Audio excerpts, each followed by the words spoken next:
Your employer filed your PERM application. You've been waiting. And then one morning, an email arrives from your attorney. The subject line says, DOL audit notice. And just like that, the timeline you've been carefully counting on, the one that was supposed to protect your H-1B, your job, your ability to stay in this country, just collapsed. If you're in the middle of the PERM process right now, or if your employer is about to start it, I need you to watch every second of this video. Because the Department of Labor is not quietly auditing a handful of cases in 2026, it has set a formal goal of conducting integrity checks on approximately 30% of all PERM labor certification cases. That is not a rumor from a Facebook group. That is documented DOL policy, and the consequences of landing in that pile without being prepared are serious enough to threaten your entire green card timeline. Welcome to USA Immigration Path. I'm your guide through the complexity of U.S. immigration policy. And on this channel, we don't traffic in panic. We work with facts.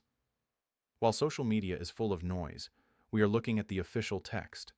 We are reading the DOL processing reports, tracking what immigration law firms are seeing in real cases, and giving you verified information you can actually use to protect yourself.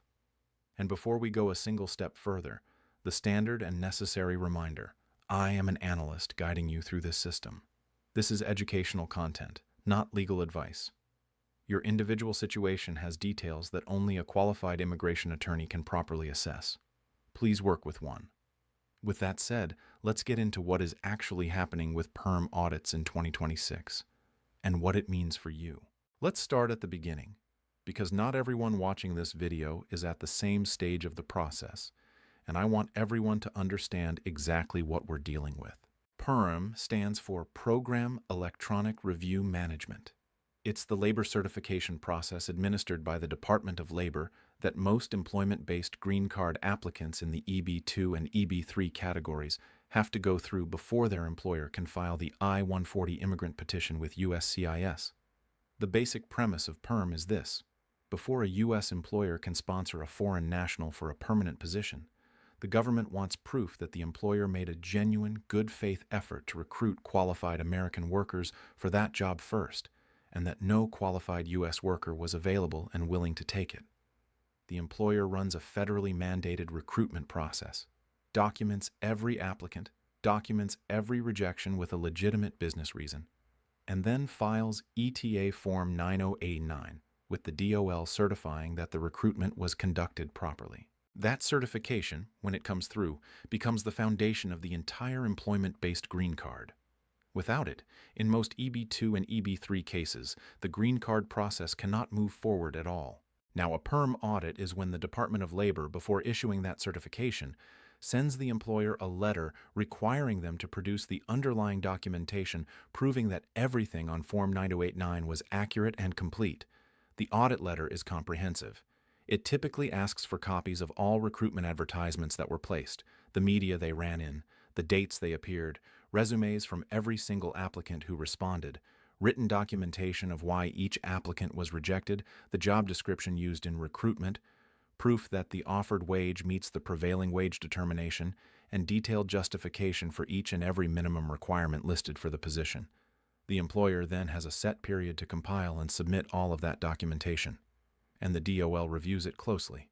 Here's what those numbers look like right now in 2026, and this is where the situation becomes genuinely serious. Standard PERM cases, those not selected for audit, are currently moving very slowly to begin with. As of February 9, 2026, the DOL is conducting analyst review for PERM applications filed in September 2024 or earlier. That means if you filed your PERM in October 2024 or later, you are still waiting for your case to even reach the front of the standard review queue. Immigration attorneys are consistently seeing standard approvals taking approximately 16 to 17 months from the date of filing. And that number likely increased further following the federal government shutdown in October 2025, which closed DOL operations for essentially a full month and added to an already strained backlog.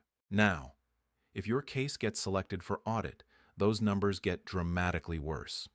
DOL is currently conducting audit review for PERM applications filed in June 2025 or earlier. When you combine the initial filing wait and the time spent in audit processing, the total timeline for an audited case commonly extends to well over 2 years from start to finish. The DOL's own data from recent years showed that cases placed in audit processing waited an average of over 200 days just in the audit queue. And that's before accounting for employer response time and post-response review. We're talking about the difference between a difficult wait and a potentially career-altering delay. And here's the part that most people don't fully grasp until it's almost too late. Stay with me, because this directly affects every H-1B worker watching this video. An H-1B visa has a maximum initial authorized stay of 6 years, 3 years on the original petition, and 3 years on the first extension. After 6 years, the law generally requires the foreign national to leave the United States, sometimes for a mandatory year, before potentially re-entering. There are 2 major exceptions to this rule, and both of them depend entirely on the PERM process being far enough along. The first exception: if a PERM application, or an I-140 petition, has been pending for 365 days or more, the H-1B worker may be eligible for 1-year extensions beyond the 6-year cap, renewable annually, while the green card process continues. That 365-day clock includes time the case has been sitting in audit. So the audit clock actually does count toward that threshold, but only if the PERM application was properly filed and accepted. The case has to actually exist and be pending. The second exception: if an I-140 petition has already been approved, the worker can receive 3-year H-1B extensions, and premium processing is available for the I-140, not for the PERM itself, which has no premium processing option whatsoever, meaning that once the PERM is certified, an employer can file the I-140 and pay for 15 business day action from USCIS to get that approval on record quickly. The brutal math here is this: if an H-1B worker is approaching the end of their 6th year and their PERM was filed recently and gets selected for audit, the additional time that audit adds to the timeline could mean the I-140 isn't approved until after the 6-year cap is hit. And if the PERM wasn't filed early enough for the 365-day rule to protect them, they could be in a genuinely precarious position, potentially unable to continue working in the United States while their employer continues trying to get them a green card. This is not a theoretical scenario. This is the situation that a growing number of H-1B workers in technology, finance, healthcare, and other fields are quietly navigating right now. The audit risk is not random bad luck. It's a predictable risk that can be assessed in advance, and in many cases, significantly reduced by understanding what triggers audits in the first place. Let's look at the facts, not the fear, on that question. The DOL has been transparent about the categories of cases that draw extra scrutiny. Here is what the official record shows, based on DOL statements and what immigration attorneys consistently see on the ground. The most well-documented audit triggers involve job requirements that appear tailored or unusual, when the minimum qualifications listed on Form 9089 seem custom-designed to fit the foreign national worker specifically rather than reflecting genuine business needs. That's a red flag. The most classic example, requiring a bachelor's degree but no prior work experience. This sounds straightforward, but it actually draws scrutiny because the DOL is trying to assess whether that requirement was set genuinely or was set low enough to ensure the foreign national, who might have limited experience, could qualify while making it hard to argue U.S. workers were unavailable. On the flip side, requiring very specific combinations of skills, experience in a narrow proprietary software system, or a very high level of experience for what seems like a junior-level position, also triggers review. The DOL looks for alignment between what the job actually requires and what a legitimate, similar position in the industry would normally require. Foreign language requirements are another well-known trigger. If the job posting requires fluency in a specific foreign language, the DOL wants to know why that's a genuine business necessity, not just a convenient qualifier that narrows the pool to the foreign national being sponsored.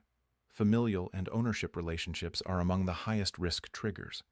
If the person being sponsored for the green card is a relative of the business owner, or if the foreign national has an ownership stake in the company sponsoring the application, the DOL applies significant additional scrutiny.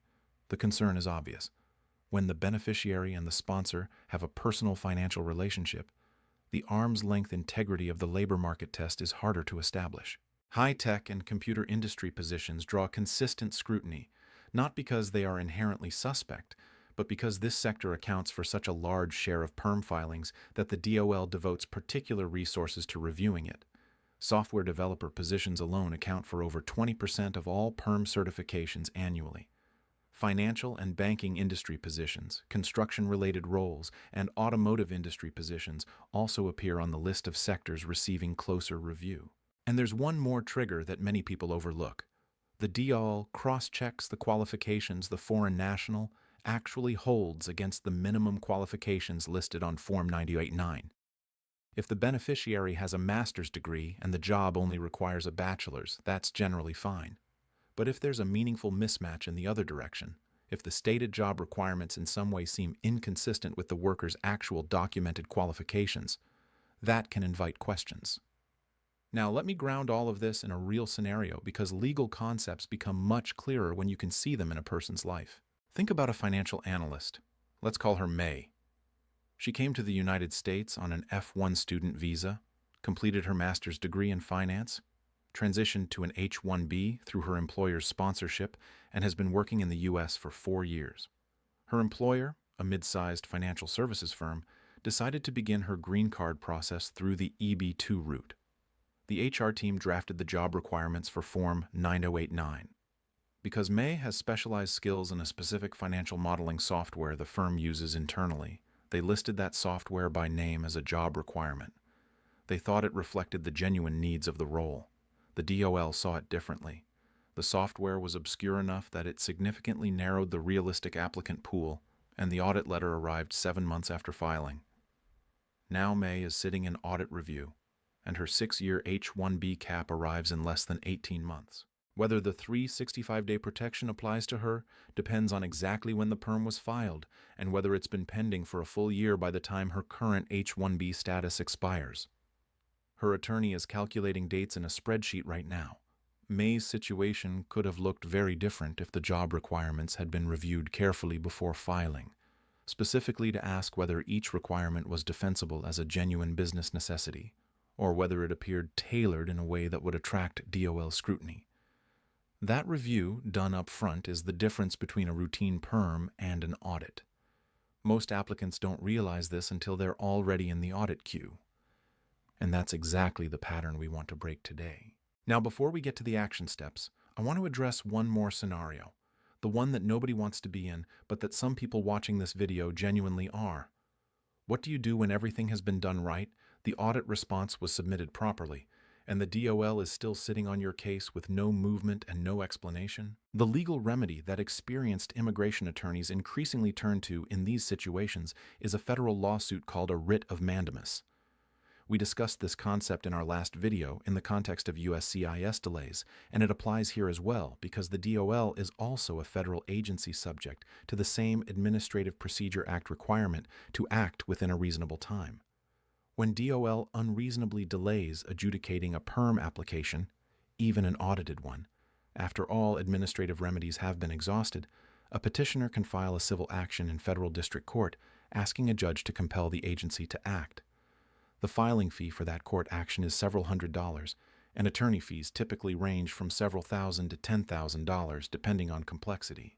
But consistent with what we see in USCIS mandamus cases, DOL cases frequently resolve quickly once a lawsuit is filed and served.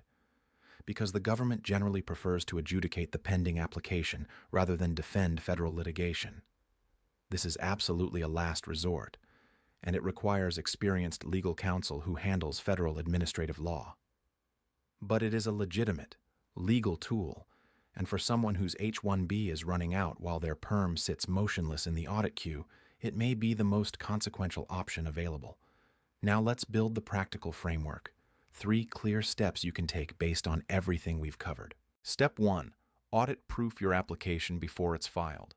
If your employer has not yet filed the PERM, now is the time for a comprehensive review of Form 9089 with experienced immigration counsel. Go through every minimum qualification listed for the position and ask this question out loud. Is this requirement something any comparable employer in this industry would reasonably require for this role? And can we document why it's a genuine business necessity? Review whether any requirement, Language skills, proprietary software, specific combinations of education and experience could be read as tailored to the foreign national.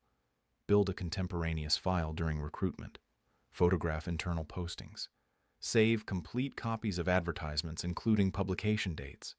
Document your applicant evaluation criteria in writing before you begin reviewing resumes. If an audit comes, that file is your defense. Create it now, not after the audit letter arrives. Step 2. Know your timeline and protect your H-1B status proactively. If you are on an H-1B and your employer is in the PERM process, calculate your 6-year cap date and your 365-day mark from the PERM filing date right now. Don't estimate. Pull out your I-797 approval notices, confirm your authorized stay dates, and map them against your PERM receipt date. If the 365-day threshold will be reached while your PERM is pending, including any time in audit, that is your potential bridge to continued H-1B extensions. If your I-140 gets approved, ideally through premium processing once the PERM certifies, that opens the 3-year extension pathway. But you cannot use protections you don't know about in time. Build that timeline today and share it with your attorney. Step 3. If your PERM has been in audit processing significantly beyond the published DOL audit review timeframe, document your administrative remedies and consult an attorney about escalation options. Check the DOL flag system for case status. If the case is filed prior to the current audit review date published on the DOL site and there has been no movement, ask your attorney about submitting a case inquiry to the OFLC PERM Help Desk and potentially requesting congressional intervention.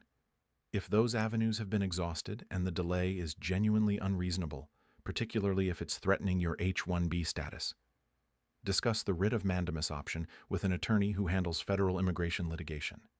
It is not a step to take lightly, but it is a step that exists for exactly these circumstances. Immigration policy in 2026 is not static.